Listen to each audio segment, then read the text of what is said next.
Hello, my name is Myrene Guevara and I will be doing my teaching presentation regarding pancreatitis. Pancreatitis is the inflammation of the pancreas. It is the most common gastrointestinal cause of hospitalizations in the United States. There are two types of pancreatitis, acute and chronic. Acute pancreatitis is the sudden severe abdominal pain caused by the inflammation of the pancreas due to autodigestion of pancreatic enzymes. The main characteristics of acute pancreatitis is the severe abdominal pain and elevation of pancreatic enzymes within the bloodstream. The most common cause of acute pancreatitis is due to gallstones. Other potential causes of pancreatitis are alcohol use, toxins, medication, abdominal trauma, infection, high calcium levels, high triglyceride levels, pregnancy, tumors or cancers, HIV, rheumatic disorders, and pancreatic duct obstructions. Chronic pancreatitis is caused by the recurrent and continuous response to pancreatic injury from relapsing episodes of acute pancreatitis. It is the pathologic response to the injury to the pancreas. It results in long-term impairment of the pancreatic function, and alcohol abuse is the most common cause of chronic pancreatitis. Other causes of chronic pancreatitis are genetic predisposition to pancreatitis, biliary or pancreatic duct blockage, congenital abnormalities, autoimmune disease, cystic fibrosis, hyperparathyroidism, high triglyceride levels, idiopathic pancreatitis, and nutritional deficiencies. In acute pancreatitis, either damage to the pancreas or blockage of the pancreatic duct causing obstructions causes the pancreatic enzymes to be released prematurely in the pancreas. Trypsin is an enzyme that is released into the pancreas that has an effect of breaking down the pancreas, causing further cellular damage. It also triggers other enzymes to be released by the pancreas, such as elastase and phospholipase A. Elastase causes bleeding by breaking down blood vessel fibers, which results in hemorrhage. Phospholipase A is responsible for the breakdown of fat, causing fat necrosis within the pancreatic cells. These cascades of enzymes released prematurely into the pancreas causes cell injury, edema, hemorrhage, and tissue necrosis. The inflammatory responses causes the body to release cytokines and the inflammatory cascade. 10 to 20% of individuals with acute pancreatitis develop systemic complications such as SIRS, or systemic inflammatory response syndrome, shock, acute respiratory distress syndrome, heart failure, acute renal failure, and coagulopathy disorders. Since the gut barrier is compromised with SIRS, bacteria can be introduced into the bloodstream causing sepsis. Cellular injury within the pancreas from autodigestion of enzymes can also result in pancreatic abscess or cysts/pseudocysts. Chronic pancreatitis results from the repeated damage to the pancreas, usually from multiple episodes of acute pancreatitis. After cellular damage of the acinar cells, which is the cells within the pancreas will try to heal and regenerate itself through fibrosis and regeneration. The increased pancreatic enzyme results on protein plugs to form within the pancreatic duct. The ducts then become obstructed, causing formation of pancreatic cysts, which results to further damage to the pancreas, scarring, and irreversible loss of function of the pancreas due to the damage to the acinar cells, islets of Langerhans, and ductal cells. Patients with acute pancreatitis usually present with sudden acute onset of severe abdominal pain located on the right or epigastric area that sometimes radiates to the back. The pain is usually constant and sharp. The patient usually seems to tripod in a position to help relieve themselves of the pain. The patient would have nausea and vomiting, and sometimes shortness of breath due to trouble breathing with the pain. Objective findings are rebound tenderness. You may notice that the patient having respiratory distress and hypoventilation due to pain or sepsis. There could be presence of crackles upon auscultation from pleural effusions. Other symptoms that could be present are fever, hypotension, shock, abdominal distension, and hypoactive bowel sounds. Flank ecchymosis, or the Gray-Turner sign, or periumbilical ecchymosis, or the Cullen sign, is present in severe pancreatitis. The patient could present with upper abdominal mass from pancreatic pseudocysts and hepatomegaly. Rare cases of red subcutaneous fat nodules called Pancreatitis can be seen on extremities, or xanthomas that are yellow fat buildup lesions on skin from patients presenting with acute hyperlipidemic pancreatitis or alcoholic pancreatitis. In chronic pancreatitis, the patient could be asymptomatic or could have recurrent episodes of epigastric, abdominal, and or back pain. The patient could present with poor appetite, nausea, vomiting, diarrhea, steatorrhea, or fatty stools.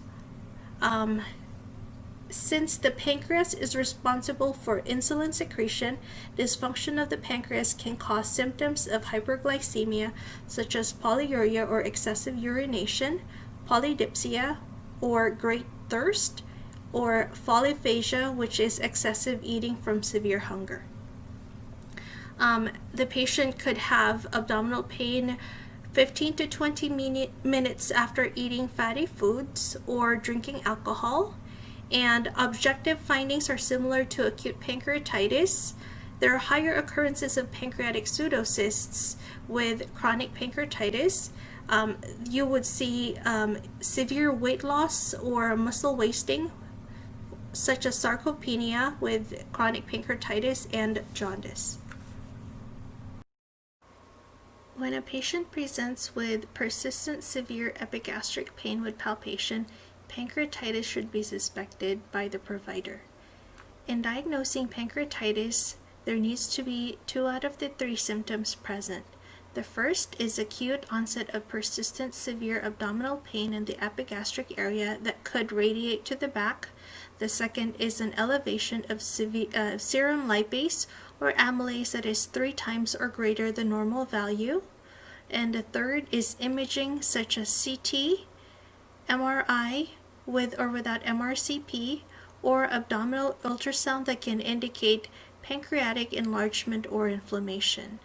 Imaging is not necessarily needed in order to diagnose pancreatitis if the patient presents 2 out of the 3 symptoms of severe abdominal pain and elevated amylase and lipase 3 times of the normal value.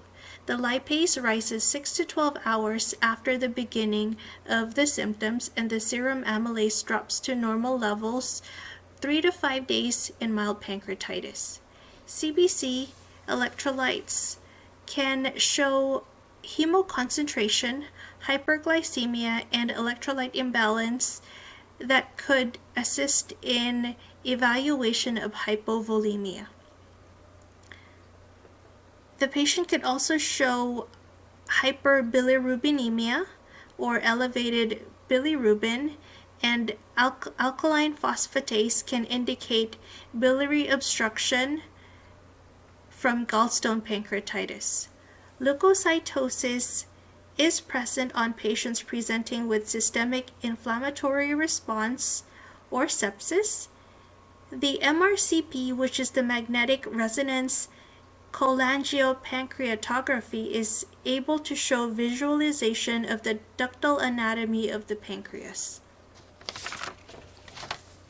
An endoscopic ultrasound is the gold standard for diagnosing chronic pancreatitis, as this imaging is able to show visualization of the pancreatic parenchyma and ductal structures. Other images that could be used in diagnosing chronic pancreatitis are KUB of the abdomen, CT of the abdomen, ERCP, MRI with MRCP.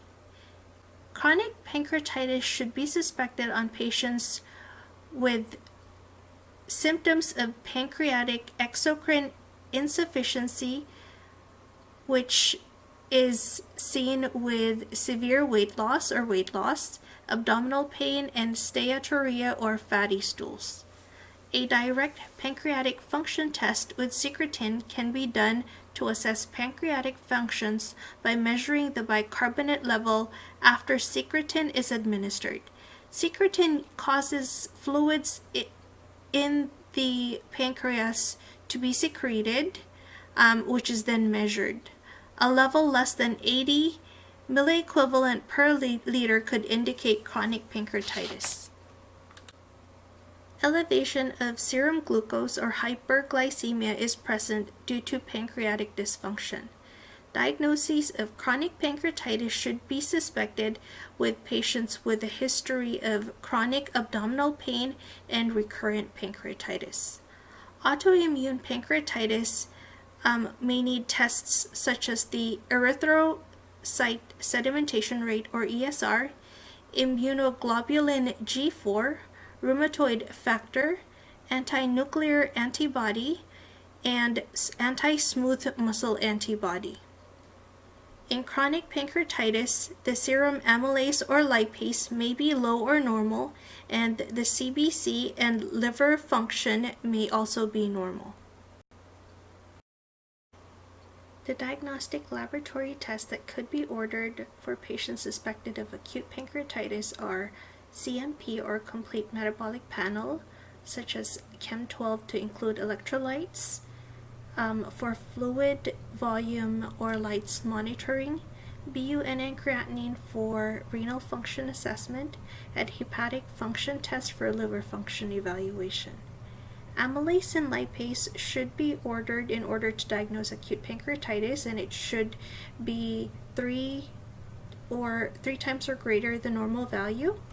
Fasting lipid levels can be ordered to evaluate hypertriglyceride-associated pancreatitis. CBC with differential needs to be ordered to evaluate for leukocytosis or hematocrit levels for hemoconcentration. Thyroid-stimulating hormones or THS should be ordered if indicated in ruling out hyperparathyroidism associated with hypercalcemia being the main cause of acute pancreatitis. A serum HCG should always be ordered in women of childbearing age to rule out pregnancy-related complications. The other images that can be ordered in diagnosing acute pancreatitis is KUB. However, this does not diagnose pancreatitis. This is only ordered to rule out other abdominal pain causes such as bowel obstruction or perforation. A chest x-ray can be ordered to evaluate for pleural effusion or atelectasis. MRI with MRCP, as mentioned earlier in the previous slide, can be ordered to better visualize the pancreas, the fluid collections within the pancreas, and the ductal anatomy. CT of the abdomen can show fluid collections from pseudocysts, but should not be ordered if the patient have renal status that is compromised, or if the patient is dehydrated or hypovolemic. A HIDA scan or the hepatobiliary immunodactic acid scan is able to assist in visualization of the movement of the radioactive tracer from the liver to the gallbladder to the bile duct and into the small intestine. So if there's any blockage, it would show on the HIDA scan. The ERCP can visualize the bile duct and are able to be done to remove stones or debris from the biliary ducts. However, it is only used as a therapeutic treatment due to its pancreatic exacerbation results. The diagnostic plans with chronic pancreatitis, on the other hand, you can also order CBC. However, you order lab values such as fat-soluble vitamin levels such as vitamin K, D, A due to the deficiencies of fat-soluble vitamins in chronic pancreatitis. PT and INR is ordered to evaluate the patient's coagulation status as PT can be prolonged due to vitamin K deficiency. CMP is ordered to evaluate electrolytes and renal function, and LFT or liver function test can be used to evaluate hepatic function. Elevated serum bilirubin and alkaline phosphatase can indicate bile duct obstruction. Amylase and lipase is ordered, and if it's shown to drop within normal level or below normal levels, it can differentiate between chronic pancreatitis and acute pancreatitis. Fasting lipid profile is ordered to evaluate hypertriglyceridemia, caused of pancreatitis, serum triglyceride levels that are high from 500 micrograms per milliliter can cause relapse of acute pancreatitis. A stool fecal fat test is ordered to evaluate the patient for steatorrhea, which is what is used to diagnose chronic pancreatitis if there is a presence of it. If autoimmune pancreatitis is suspected, then a serum IgG, G4, rheumatoid antibody, anti-nuclear antibody, and anti-smooth muscle antibody is ordered. And similar to acute pancreatitis, the images with chronic pancreatitis is the same, ordering KUB, abdominal ultrasound, MRI with MRCP, and CT of the abdomen. The gold standard for diagnosing chronic pancreatitis is the abdominal ultrasound, and then secretin stimulation tests, as mentioned in the previous video, can be ordered, as well as ERCP if there is blockage within the ducts. Management of acute pancreatitis is aimed to decrease inflammation of the pancreas and promote adequate hydration and immediate evaluation for the need for surgical intervention. The patient must be referred to the emergency room or inpatient hospitalization for further management with specialized physician/GI consultation. It will be anticipated that the patient will have nothing to eat or drink to rest the pancreas, and be given intravenous hydration, be given opioid analgesics for pain relief, and started on oral, enteral, or parenteral feeds if improvement of symptoms. Medications will be deferred to the inpatient hospitalization for IV fluids, antiemetics, IV analgesics, and IV antibiotics if infection is suspected. Parenteral nutrition is anticipated to be given if the patient does not tolerate oral or enteral nutrition. Patients with chronic pancreatitis are managed with pain management. Amitriptyline or nortriptyline can help in reducing neuropathic pain. A low-dose amitriptyline, about 10 milligrams every night for 3 weeks, with a low-dose nonsteroidal anti-inflammatory medication, or NSAID, is shown to assist in alleviation of pain. Long-term opioids such as fentanyl patch and continuous release morphine sulfate are more effective in pain control compared to the short-acting opioids that last 3 to 4 hours. Nutritional deficiencies can be managed with pancreatic enzyme replacements. Enzyme replacements help assist in replacing the pancreatic enzymes that are lost with the function of the pancreas, and it aids in digestion of fat, starches, and proteins. Pancreatine can be given, and the dosage vary based on the condition. The oral doses are given before or with meals or with snacks, and are divided into 1 to 2 hour intervals during the day. It is needed to be used with extreme caution for patients who have hypersensitivity to pork products. Pancreolipase such as Creon, Pancreas, Zenpep, Viocase are also one of the pancreatic enzyme replacements. The dosage depends on the patient's age. For pancreatic replacement, the dosage can range from 400 to 2,500 units per kilograms with meals, titrated based on the patient's response, and the total dose should not exceed 10,000 units per kilogram per body weight per day. Fat-soluble vitamins can be ordered as these help prevent malnutrition, and it helps caloric intake to be replenished. Vitamin A can be given 25,000 to 50,000 units per day orally. Vitamin D can be given 3,000 units per day orally. Vitamin K can be given 4 to 12 milligrams per day orally, and vitamin B12 can be given either orally, by pills, or by injection. Vitamin B12 is 1,000 grams per month by IM injection. MCT oils, or medium chain triglyceride, provide the extra calories in patients that have extreme weight loss and are having issues with diet and pancreatic enzyme therapy. MCT oils are degraded by gastric and pancreatic lipase and does not require the presence of bile. Therefore, it is absorbed directly by the intestines and is a less of a stimulant to the pancreas secretions. With chronic pancreatitis, the patient's pancreas is not functioning correctly. Therefore, the patient could present with symptoms of hyperglycemia, and patient can be treated with hyperglycemic agents first, and if this does not help, then insulin therapy can be started.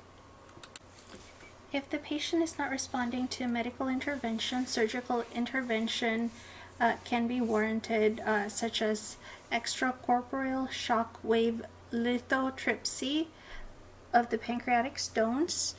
The patient could also get an endoscopy with stent placement or stone extraction, sphincterectomy.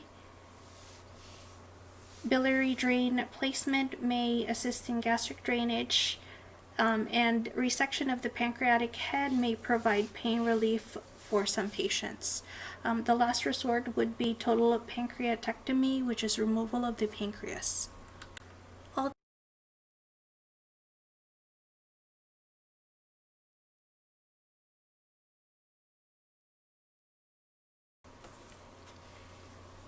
With acute pancreatitis, the patient needs to be educated to avoid smoking and drinking alcohol. The patient needs immediate evaluation and needs to be referred to the emergency room. The patient needs to be taught to eat low-fat diet, to lose some weight, to exercise, and if the medications that are causing pancreatic inflammation, to stop the medications. With chronic pancreatitis, the patient needs to be educated to stop smoking and stop drinking alcohol. If the patient's abdominal pain is followed like 15 to 20 minutes after eating a meal, the patient can be educated to eat small meals that are low in fat, and keeping the patients hydrated with lots of fluid intake. It helps prevent flare-ups of pancreatitis. The patient could be supplemented with MCT oils for adequate calories, and the patient needs to be evaluated for vitamin loss, so the patient can be supplemented with vitamins. Because of the effects of the hyperglycemia with chronic pancreatitis, the patient needs to be educated with diabetic education to check their blood sugar levels, as well as be educated on the proper diet.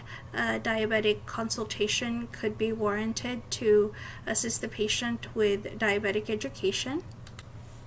With the medications that the patient will be prescribed, the patient needs to be educated on the medication's side effects, such as for the pain medication, the patient needs to be taught that this medication can cause drowsiness and dizziness. The patient needs to avoid ambulating or doing activities that requires alertness. The patient needs to be educated that this medication can cause constipation. Therefore, the patient needs to increase fluid intake and add fiber supplementations to their meal. Opioids can also cause respiratory depression, so careful monitoring and intake of this medication needs to be instructed on the patient and the patient's family. With the pancreatic enzyme replacements, the patient needs to be taught that if they are having hypersensitivity to hog/pork proteins, that they should avoid this medication or be used carefully. These medications can be decreased when the patient takes antacids, such as calcium carbonate or magnesium hydroxide, and these medications may decrease the absorption of iron supplementation. Pancreatic enzymes should be given with meals, and the patient also needs to be instructed not to chew on the tablets, to drink plenty of liquids while taking this medication, and to sit upright after taking this medication to ensure that the medication is swallowed and goes to the stomach and not in the mouth or the esophagus for a prolonged period of time. The patient's referral with acute pancreatitis, patient needs to be referred to the emergency room for acute hospitalization.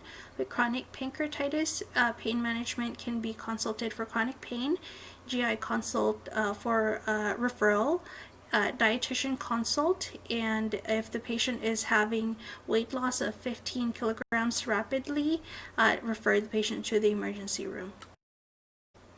Thank you so much for listening to my presentation, and these are my references.